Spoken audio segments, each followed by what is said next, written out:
Alam ko, ako'y walang lakas, gaya ng dumi kayang pahirang sa mukha. Ngunit binigyan mo pa ng isang pagkakataon, wala nang papantay sa alay na pag-ibig mo. Walang hanggan na pag-ibig mo, Jesus, pinatunayan mo doon sa krus. Ikaw ang tunay na halimbawa ng tunay na pagmamahal. Ngayon ang buhay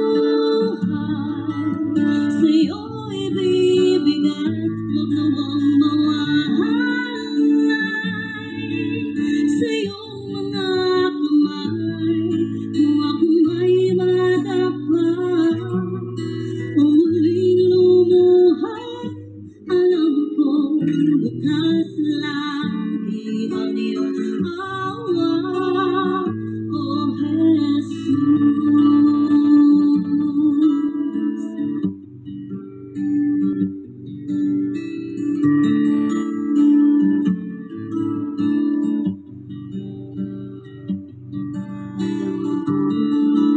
Ako'y walang lakas, gaya ng dumi kayang pahirang sa mukha. Ngunit binigyan mo pa ng isang pagkakataon, ngayon'y papahayag sa lahat pag-ibig mo. Walang hanggan pag-ibig mo, Jesus, pinatunayan mo doon sa krus.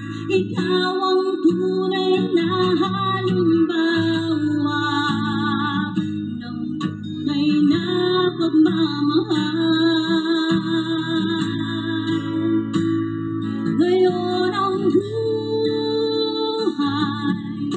sa'yo ibibigay, huwag nawang mawalay sa iyong mga kamay. Kung ako may madapat o muling lumuhad, alam ko bukas lagi ang iyong awa, oh Jesus. Walang hanggan na pag-ibig mo, Jesus, pinatunayan mo doon sa krus. Ikaw ang tunay na halimbawa ng tunay na pagmamahal. Ngayon ang buhay sa'yo ibibigay, huwag nawang mawalay sa iyong mga kamay. Kung ako may madapat o muling lumuhad, alam kong bukas lagi ang iyong awa, oh Jesus.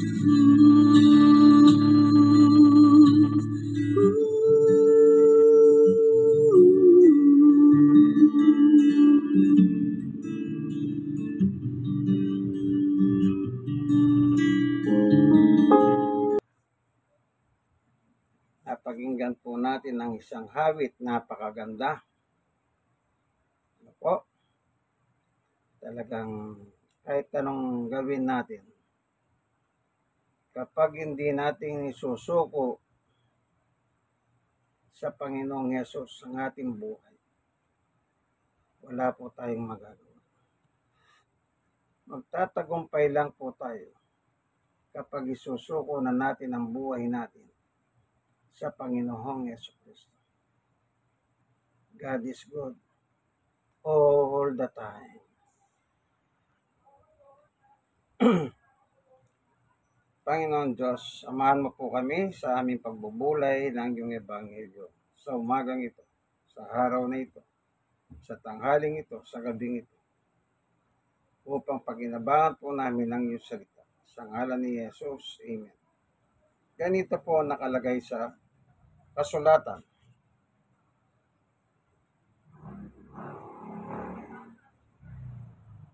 Sa Mateo 2:19, pagkamatay ni Herodes, nagpakita kay Jose sa panaginip ang isang anghel ng Panginoon habang siya nasa Ehipto. 20. Sinabi sa kanya ng anghel, bumangon ka, dalhin mo na sa Israel ang iyong mag-ina sapagkat patay na ang nagtangka sa buhay ng bata. Kaya't bumangon nga si Jose at dinala sa Israel ang kanyang mag-ina. Ngunit nang nabalitaan niyang nagahari sa Judea si Arquelao na anak ni Herodes, natakot siyang pumunta roon. At dahil binigyan siya ng babala ng kanyang panagid na sila'y tumuloy sa Galilea. 23. At doon nanirahan sa bayan ng Nazaret. Sa gayon natupad ang sinabi ng mga propeta, siya'y tatawaging Nazareno. Yon. Yan pong Jesus Nazareno. Ayan, nasa Biblia po, ano? Anong tawag sa kanya? Siya'y tatawaging Nazareno. Nuestro Padre Jesus Nazareno. Kastila po yun. Ano po? Yan. Tinatawag siyang Nazareno. Ngayon po ay pinagdiriwang nila ang kapistahan ng Nazareno sa Quiapo Church. Ilang araw na po ang ginagawang paghahanda para sa pahalik naman sa Luneta, Granista. Sa gitna ng kalsada, nagpagawa po sila ng mga pila papunta sa Luneta. Pero yung pahalik, yun lang pong paha. At saka yung cross na pasa niya dahil mahaba, yun po ang nakalitaw. So nakikita, pinupunasan ng panyo yung cross na sobra haba.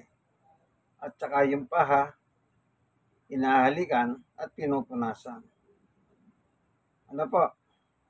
Ang mahirap lang, baka yung nakahalik po, may infeksyon sa bibig. Di natin masabi yan. Pwedeng makatransfer yun doon sa susunod na ahalik. Ano po, yun akin lang namang opinion yun. Kasi alam nyo, yung meron kang diferensya sa mga hipin. Siyempre, nagkokos din po yan. Kasi bakterya yan. Halikan mo yung rebulto. Yung sakong ng paha. Baka lumipat yung mikrobyo ron. At yung sumunod na umalik naman. Yun pong ibig sabihin. Baka mag-transfer. Di natin alam kasi about science po yan. Okay? Ang mapapanood natin po sa video, parada na ng Nazareno. Apo, ito po sa video.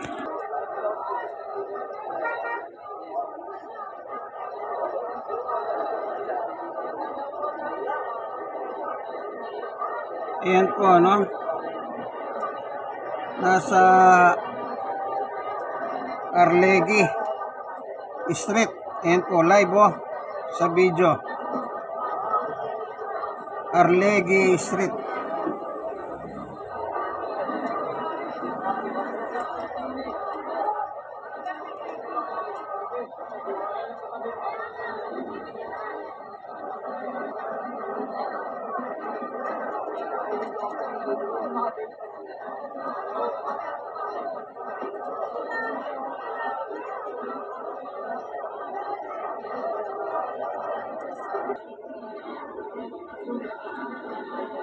Ito po sa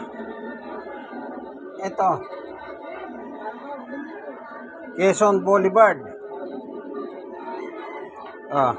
Ito po Quezon Boulevard sa Quiapo Church.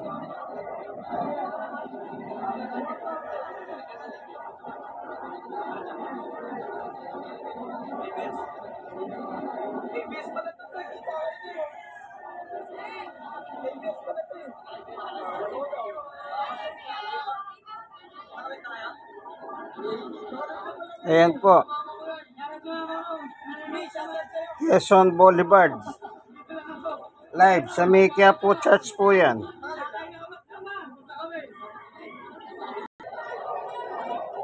Ito po sa Arlegui. Yung mga nagpupunas, inagis po nila yung mga panyo sa mga ihos at ipinupunas po doon sa salamin. Ayan. Sa may Arlegui Street na po naman yan. Halos hindi po gumagalaw yung puhon na nakasakay po sa isang sasakyan na balot ng salamin at fiberglass.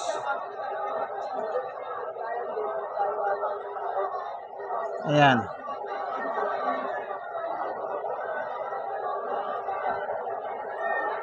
Ayan, inagis po yung mga panyo at pinupunas,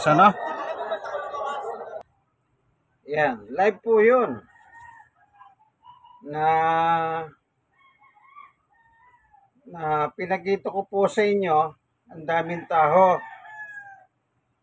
Kaya po, ang tawag po sa kanila mga deboto o namamanata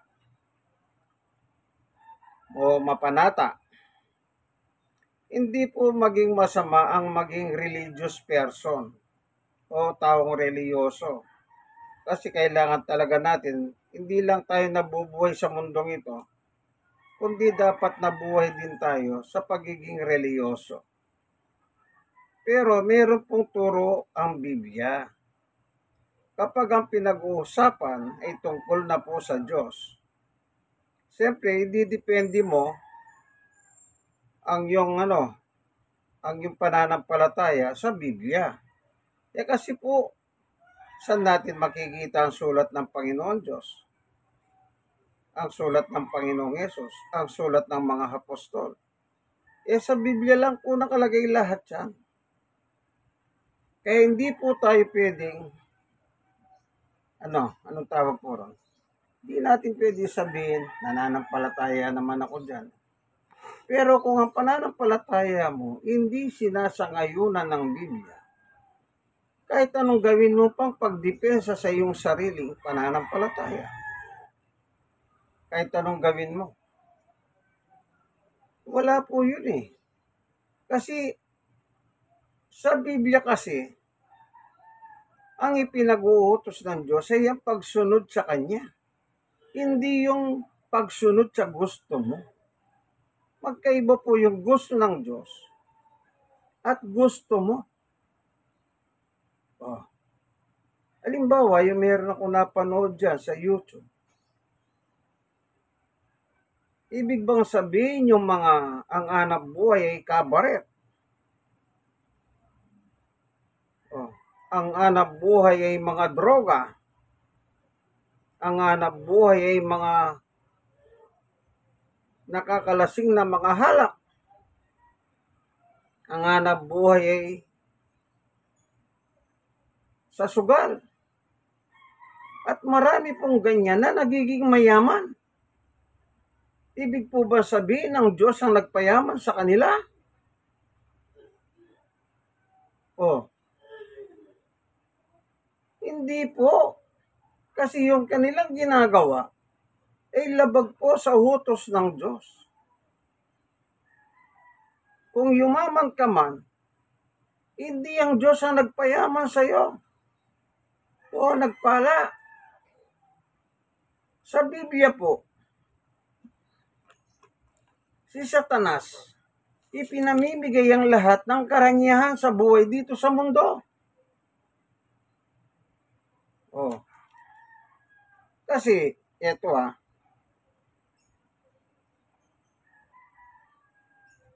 paano ba natin to? Yung halimbawa na lang, basahin ko muna po si Satanas pinamimigay yung pagpapala.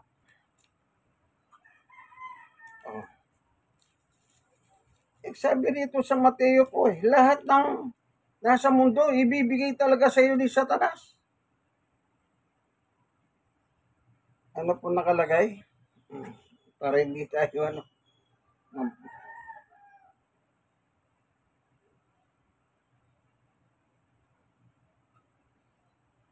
sa Mateo 4 ay 8. Mateo 4:8. Pagkatapos dinala siya ng diablo sa isang napakataas na bundok at ipinakita sa kanyang lahat ng kaharian sa daigdig at ang karangyaan ng mga ito. 9. Sinabi ng diablo sa kanya, ibibigay ko sa iyo ang lahat ng ito kung magpapatira pa ka at sasamba sa akin. Ang kausap niya dito si Jesus. Lahat, sabi niya, ibibigay ko. So, si Satanas pala, lahat ng nakikita sa mundo, pwede niyang ibigay sa tao. Sabi ko nga po, kabaret ang negosyo mo. Droga ang negosyo mo. Kalak ang negosyo mo. O yumaman ka. Ibig ba sabihin ng Diyos ang nagpayaman sa iyo? Hindi po. Kasi yung negosyo mo, hindi po sinasangayunan ng Diyos yun. Bawal. Sapagkat sa Diyos, ang mga bisyo na nagbibigay kasiyahan ng ating katawan, galing pong lahat yan kay Satanas. Kaya si Satanas ngayon, ang nagbibigay ng blessing sa iyo. Babasahin ko po.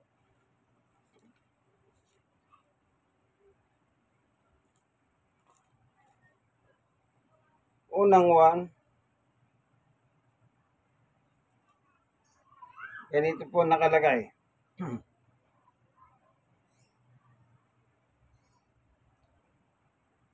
Unang 1:2, huwag ninyong ibigin na sa libutan ng mga bagay na nasa sanlibutan. Ang umihibig sa sanlibutan, hindi umihibig sa Ama. Ang lahat ng nasa sanlibutan, ang pagnanasa ng laman, ang pagnanasa ng mga mata, at ang pagmamalaki sa buhay na ito ay hindi nagmumula sa Ama, ibig sabihin sa Diyos, kundi sa sanlibutan. Sino po ang nagpapatakbo na sanlibutan? Unang 1:5-19. Ang buong sanlibutan ay nasa kapangyarihan ng diablo. Yung lahat ng nagbibigay, sabi po galing sa sanlibutan, yan ay produkto ni Satanas. Dahil yan ang negosyo mo, yumaman ka dyan. So, ibig ba sabihin ang Diyos, meron po akong kakilala, waiting Lord. Waiting Lord. Nakikita ko po, may pumupuntang pulis sa kanyang tahanan nung araw.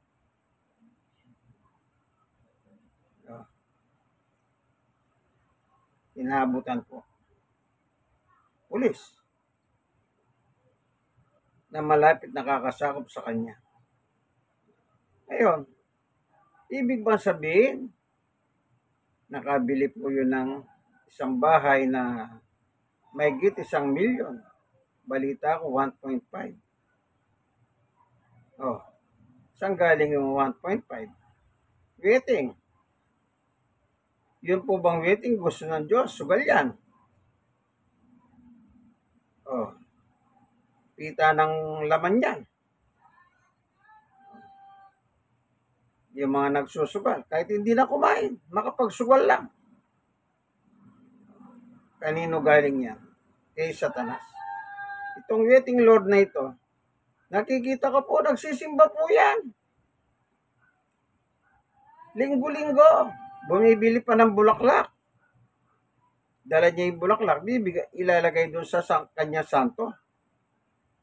Hindi ko na po alam yung loob ng bahay, ano. Oh. Nung araw, nagtitinda po ako malapit sa school. Yung mga construction doon sa school, meron pong isang construction, meron siyang asawang babae. Naging chiching nitong waiting Lord.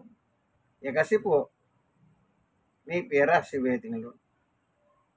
Kaya sabi sa akin ni waiting Lord, basta ilista mo lang ano yung kinukuha niyong kanyang chiching. Bakit mo naman babayaran yung kinuha ng chiching kung hindi mo siya chiching? Dahil waiting Lord, may pera. Ngayon, pag nakita ko si waiting Lord, nakakuha ng ganito. Alam na niya, babayaran niya. Ano pa yan? Last softness. Nagpapasaya sa kanyang katawan, waiting. At saka, mayroon pa siyang chiching. Nakabili siya ng lumang bahay is 1.5. Ibig ba sabihin ang Diyos ang nagbigay doon? Kasi lagi siya nagsisimba rin. May dala pang bulaklak at ilalagay sa kanyang altar. Hindi ilalagay sa kanyang asawa yun, siyempre. Kasi po, halimbawa, yung mga namamanata, deboto, naniniwala po ba kayo lahat ng yan?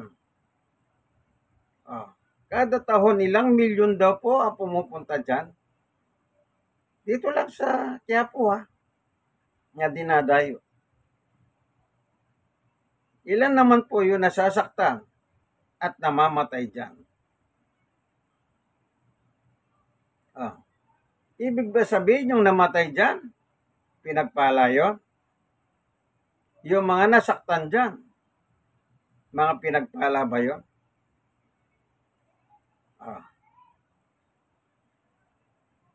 Lahat bang nandyan? Yung gusto nila, binigay ng Panginoon Diyos? Nabasa natin. Lahat ng karangyaan dito sa mundo, pinamimigay ni Satanas.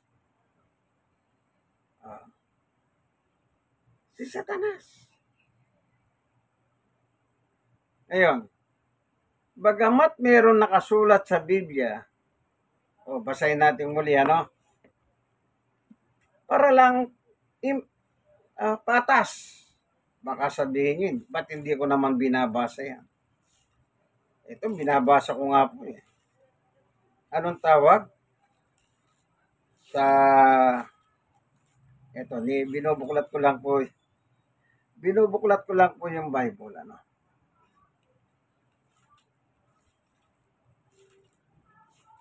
Saan po yun? Sa Mateo. Anong nakalagay? 2:23. Kasi meron po sa YouTube, nakapost yung picture. Yung Nazareno at saka yung Passion of Christ na picture. Ano po? At nakalagay naman itong talatang ito sa picture. At sa Mateo 2:23, at doon nanirahan sa bayan ng Nazaret. Sa gayon, natupad ang sinabi ng propeta, si tatawaging Nazareno. Nasa picture po yan. Nagkakalat ngayon sa Facebook.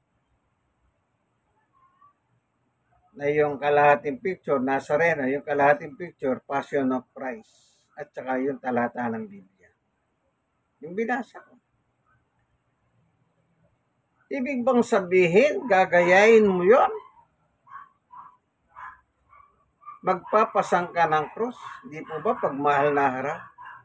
Nagpapasan ng krus ang tao para saan? Para daw mapatawad sa kasalanan. Kasi nga, ang kanilang iniiling sa Panginoong Hesus, sana gumaling yung asawa ko, yung nanay ko, yung anak ko, lahat na lang. Pero, ang sabi nila, bakit ka nandito? Kasi po, pinagaling ko yung anak, yung nanay ko, yung tatay ko. Oh, ibig ba sabihin, ang Diyos po ang gumawa no? Na kapag nagpapasang ka ng krus, namamanata ka. Oh, ginagaya mo yung ginawa ni Jesus. Hindi na po dapat gayahin yung ginawa ni Jesus. Minsan lang nangyari yun.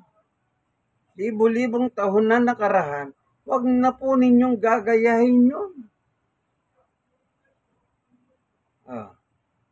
Wala.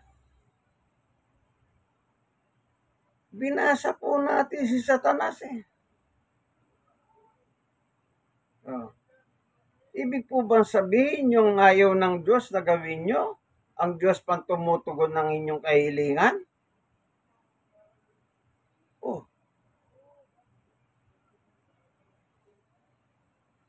Ang nakalagay po sa Biblia, babasahin ko ano?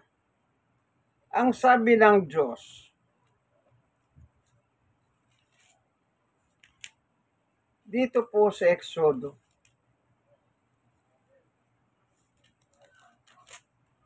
sa kanya pong salita mismo, Exodo 20, verse 1. Ang lahat ng ito'y sinabi ng Diyos. Oh. Sinabi ng Diyos. Punta tayo sa 6.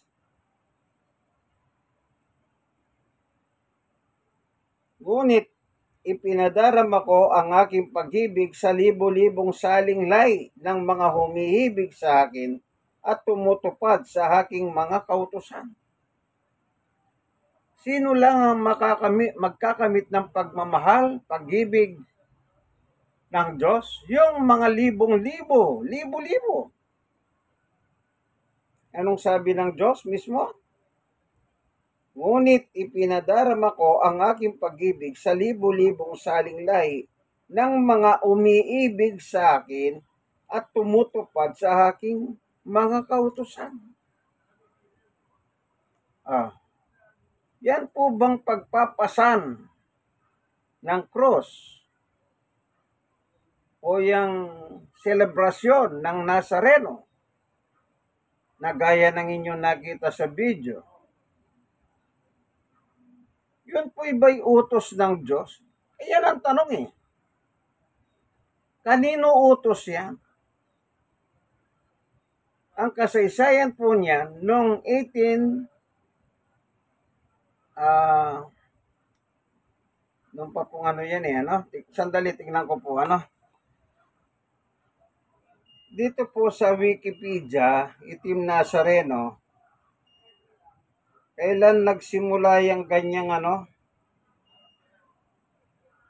1787.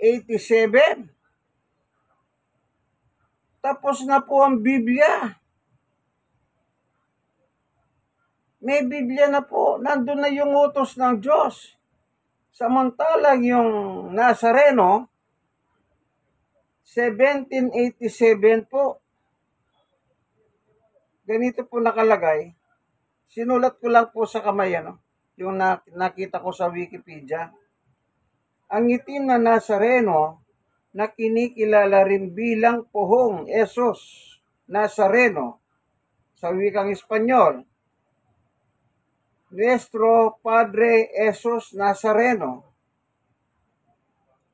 ay ang gatahong imahen ni Jesus. Ibig sabihin gatahong imahen, yung kasilaki ng tao na imahen.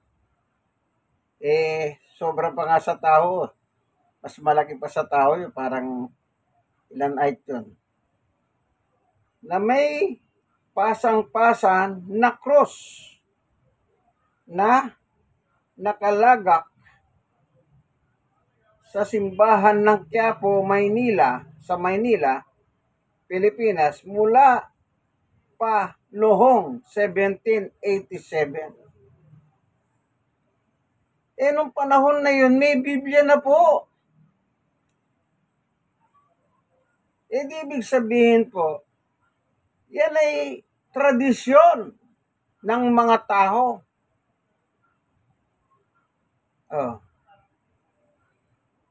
Isipin niyo po, yung ganyang karaming tao, anong tawag sa kanila?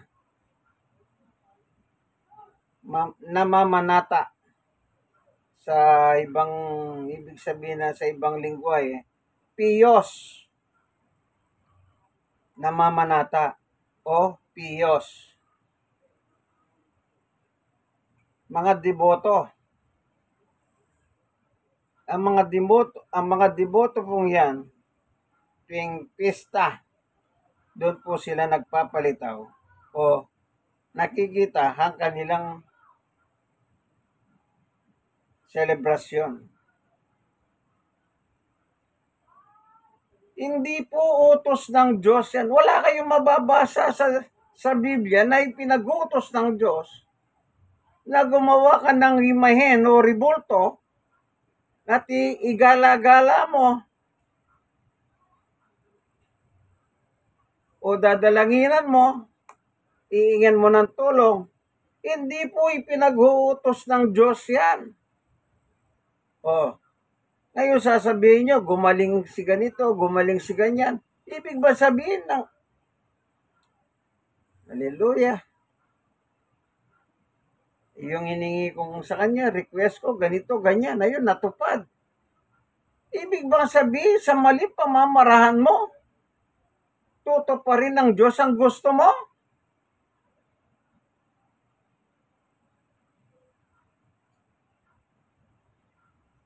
Ang binasa po natin, Exodus chapter 20, verse 6. Sino lang ang makakakamit ng pagmamahal ng Diyos?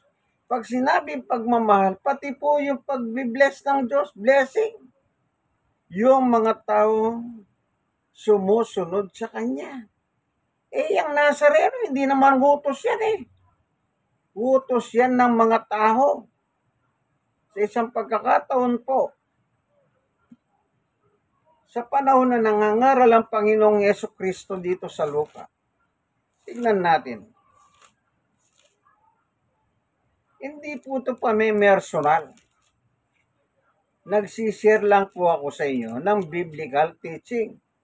At kinukumpara natin ngayon. Yung ngayon, huwag po kayong magalit. Manapa, pakinggan nyo po at unawahin ang aking binabanggit. Binabasa ko naman po sa Biblia. Maliwanag po ba? Ito po. Kunin natin yung magnifying glass.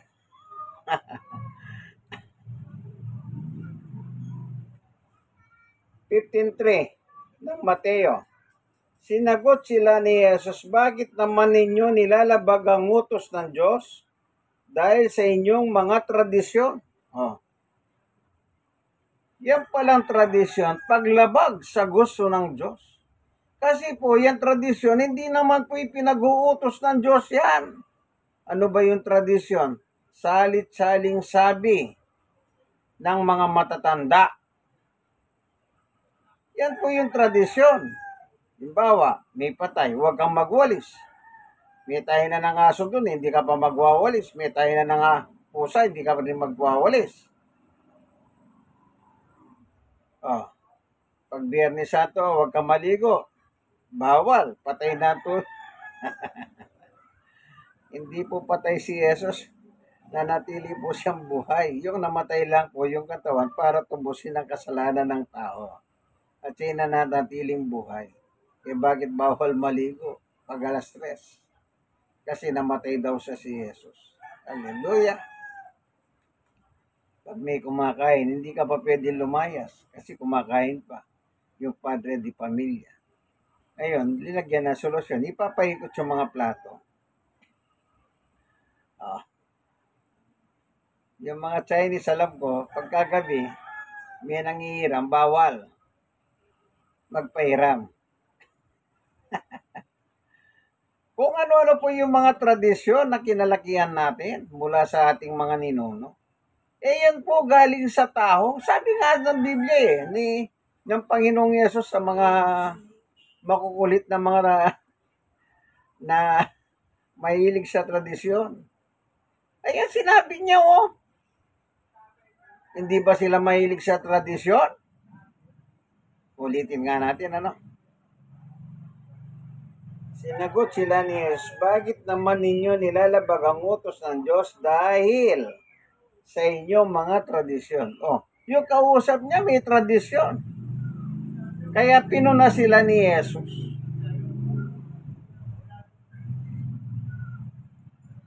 Sabi pa ni Pablo, tignan nga natin yung sulat naman ni Apostol Pablo. Si Pablo, apostol ni Jesus. Kolosas. Ito po, 2:8. Mag-ingat kayo upang hindi kayo mabiyag ninuman sa pamamagitan ng walang kabuluhang karunungan at pandaraya na ayon sa mga tradisyon ng mga tao at mga halituntunin ng mundong ito, at ang mga ito hindi ayon kay Kristo. Maliwanag. Hindi ayon. Tinunan na nga ni Jesus yung mga tao nung nangangaral siya Nilalabag yung utos ng Diyos at ang sinusunod ninyo, mga tradisyon ninyo. Anong sabi ni Pablo? Hindi ayon kay Kristo yung mga tradisyon na yan.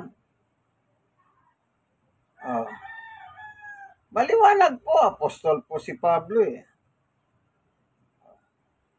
Kaya, after nito, na piyesta ng Nazareno, ang susunod naman yan, piyesta ng Santo Niño, ano pa? Piyesta ng Don Bosco, ano pa?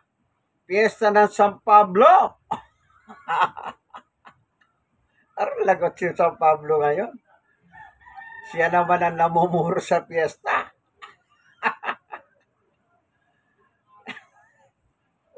Iniutos ba ni Pablo? Ipagpiesta nyo ako?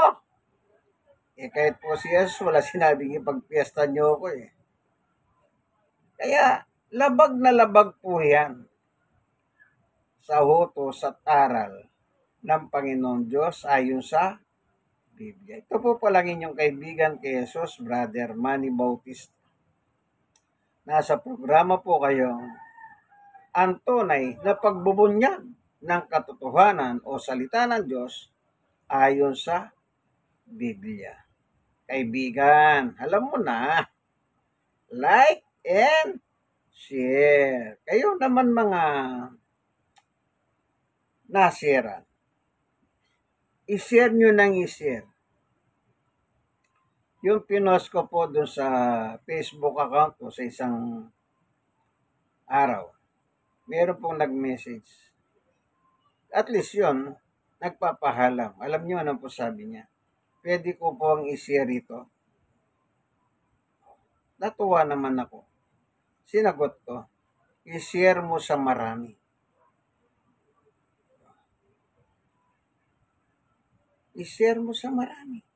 Kaya ikaw, kaibigan, huwag ka nang magtanong. Ako na nagsasabi. I-share mo sa marami. Bakit? Biblical ang pinag-aaralan po eh. Comparison lang.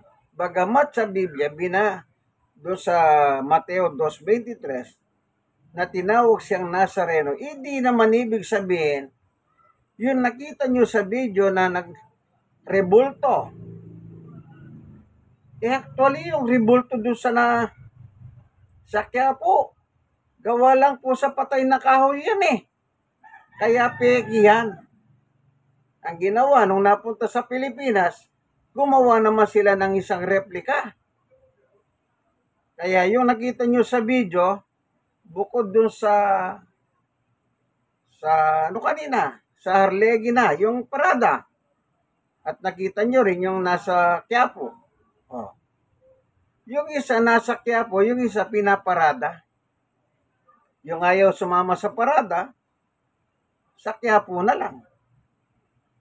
Oh, bali dalawa kasi yun. Ano po? Isa pinaparada at isa sa Quiapo. Sa church. Oh. Ibig lang sabihin, kung ayaw mo sa parada, dito nga sa Quiapo Church. Meron na maribolto ron. Ng Nazareno rin. Oh, ipinagutos ba ni Jesus gumawa kayo ng rebolto at inyong igala-gala ako sa mga lansangan? Wala pong nakalagay na ganyan. Bakit kayo gumawa? Dahil sa mga tradisyon ng mga tao. Yung salit-saling sabi. Oh. Kaya yan pong ang tingin ko po dyan, uto-uto. Bakit?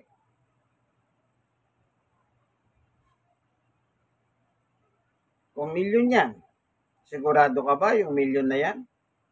Pinagpala yan? Sabi ko nga po, tingnan nyo yung report kinabukasan sa balita kung ilan yung nasaktan o ilan yung namatay. Nung araw po, may namatay pang ios eh. Mismo, doon sa nakasakay doon sa karo. Doon siya namatay. Oh. Ano yan? Kaya yung mga nasusugatan, hindi po masamang maging reliyoso, sabi ko. Pero itumpak nyo ayon sa kasulatan ng Diyos sa Biblia. Kasi po, ang salita ng Diyos nakalagay sa Biblia, kaya tayo bumabasa. Maliwanag po. Ang tatanggap ng pag-ibig ng Diyos ay tumutupad sa kanyang utos. Ano ang dapat mong igati?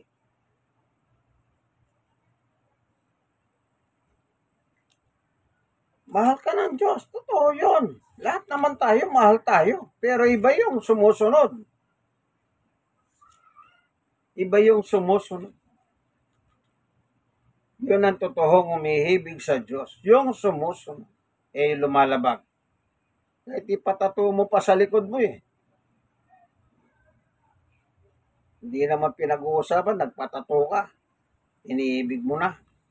Malay mo, sigurado ka ba, mukha ni Jesus yan?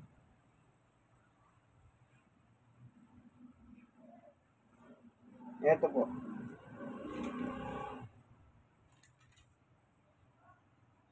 Unang 1:5-3. Sapagkat ang tunay na pag-ibig sa Diyos ay ang pagtupad sa kanyang mga hutos. Ano daw po ang tunay na pag-ibig sa Diyos? Pagtupad ng kanyang mga hutos. Yun po yung tatanggap ng pag-ibig ng Diyos. Pagtatanggap ng pag-ibig ng Diyos, lahat kumpleto. Pagpapala, lahat. Walang labis, walang kulang. Pero yung nasa ganyan ka, sabi ko nga po, si Satanas, pinamimigay yung paghahari ng Diyos.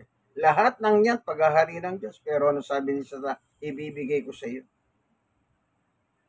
Kung namimigay rin. Anong tawag dyan? Naonsi kayo ni Satanas. Kumbaga sa salitang 11, naonsi kayo, nadaya kayo. Kaya tandaan nyo po yan, kaibigan. Hindi po masamang maging religious. Siguraduhin ninyo ang inyong pananampalataya ay ayon sa Biblia. Panguli.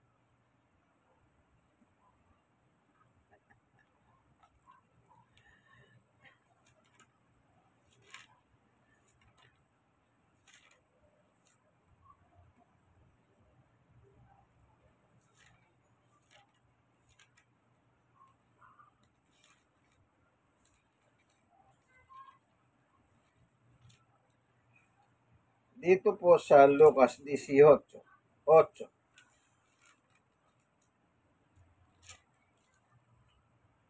Ganito. Lucas 18:8, second paragraph. Ngunit sa pagbabalik ng anak ng tao, referring to Jesus, may madatnan pa kaya siyang mga taong may pananampalataya?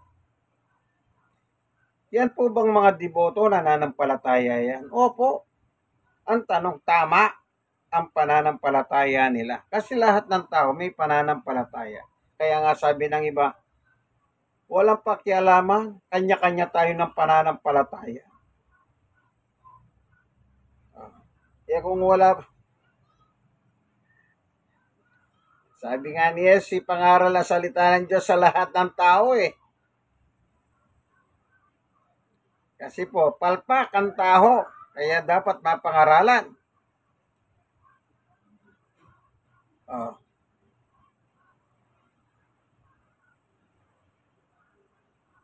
Ang may pananampalataya po, yun sumusunod. Ito, kumpletuhan natin. Dito naman sa 1. 3.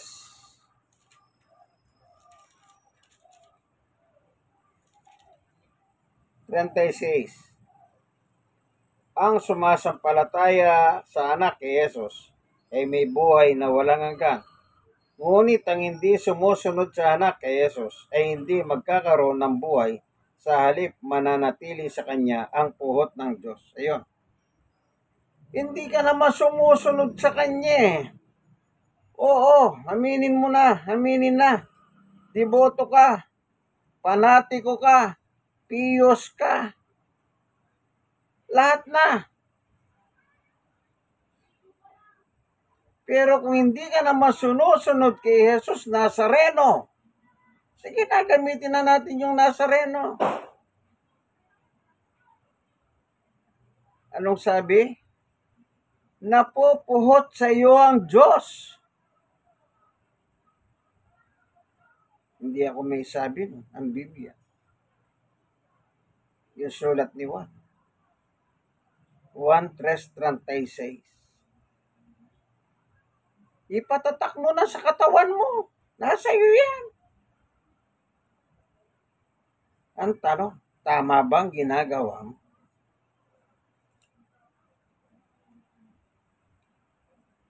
Kaya nakakahawa rin po sila. Ito naman kasi leader ng simbahan.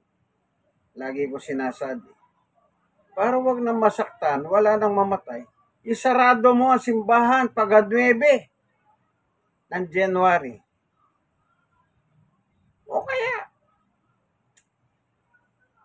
bawal naman po ang mga rebulto Hindi ko maintindihan bakit naman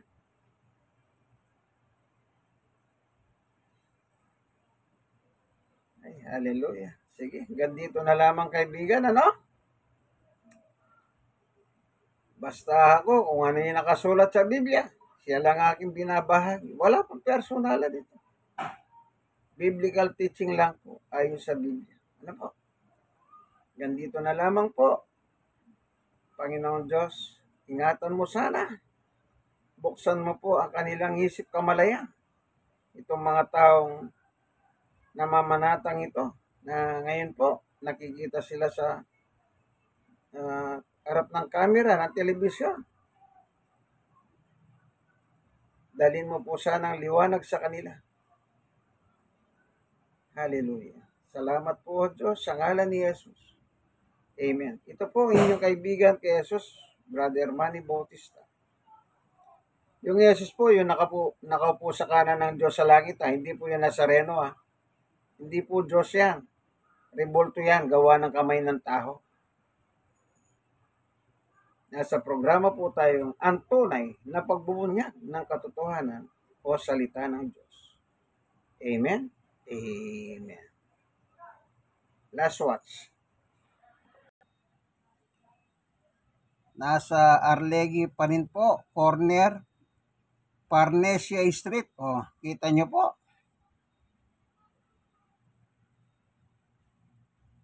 Ayan. Ito naman po, nasa Quiapo Church naman po yan.